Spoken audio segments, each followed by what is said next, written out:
મખુબેન નાજાભાઈ ઈટારી ગામ, હું સરપંચ છે.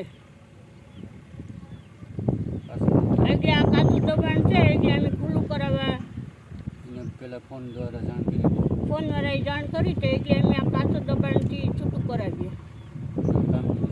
અટાણ કામગીરી ચાલુ છે. કાચું દબાણ દૂર કરવાની કામગીરી ચાલુ છે. એની પહેલાં અમે 10-15 દિવસ પહેલાં એને ફોન દ્વારા જાણ કરી કે ભાઈ જે તમારું ગેસકદમીની અંદર કાચું દબાણ છે એ તમારી માલિકીમાં લઈ લો.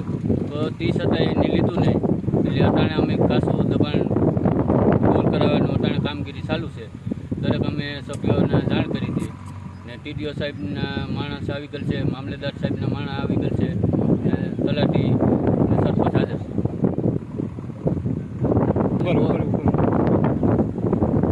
પોલીસ પણ હાજર છે. ખાતું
रोड कौन दे रहे હા હા फोटो ले ले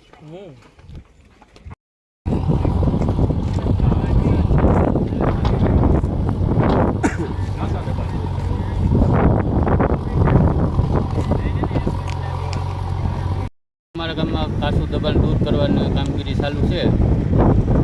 એની પહેલાં અમે 10-15 દિવસ પહેલાં એને ફોન દ્વારા જાણ કરી હતી કે ભાઈ જે તમારું ગેસકદમીની અંદર કાચું દબાણ છે એ તમારી માલિકીમાં લઈ લો. તો તે છતાં એને લીધું નહીં. એટલે અટાણે અમે કાચું દબાણ દૂર કરાવવાનું અટાણે કામગીરી ચાલુ છે. દરેક અમે સભ્યોને જાણ કરી હતી ને ટીડીઓ સાહેબના માણસ આવી ગયેલ છે, મામલેદાર સાહેબના માણસ આવી ગયેલ છે, તલાટી સરપંચ હાજર છે, પોલીસ પણ હાજર છે. ખાતું ભેગું છે. આજે ઈટારી ગામની અંદર ગેસકદમી જે કાચું દબાણ છે દૂર કરવાની કામગીરી ચાલુ છે. તે અમે એને પહેલાં 15-18 દિવસ પહેલાં એને ફોન દ્વારા જાણ કરી ગયેલ હતી કે ભાઈ જે તમારું દબાણ છે એ તમારી માલિકીની અંદર લઈ લો. કાચું દબાણ કરી ગયેલ છે તે છતાં એ લીધું નહીં. પછી આજે અમારે મામલેદાર, નાયક મામલેદાર સાહેબ, ટીડીઓ સાહેબના માણસ છે ને સરપંચ, તલાટી ને તમામ પોલીસ સ્ટાફ સાથે રહી આજે અમે જે દબાણ છે એ દૂર કરવાનું કામગીરી ચાલુ. મખુબેન નાજાભાઈ ઈટારી ગામ, હું સરપંચ છે કાસુ દબાણ એટલે આ કાચું દબાણ છે એટલે અમે ખુલ્લું કરાવવા એને પેલા ફોન દ્વારા જાણ કરી હતી ફોનવાળાએ જાણ કરી છે એટલે અમે આ કાચું દબાણથી છૂટું કરાવીએ કામગીરી ચાલુ છે. અટાણ કામગીરી ચાલુ છે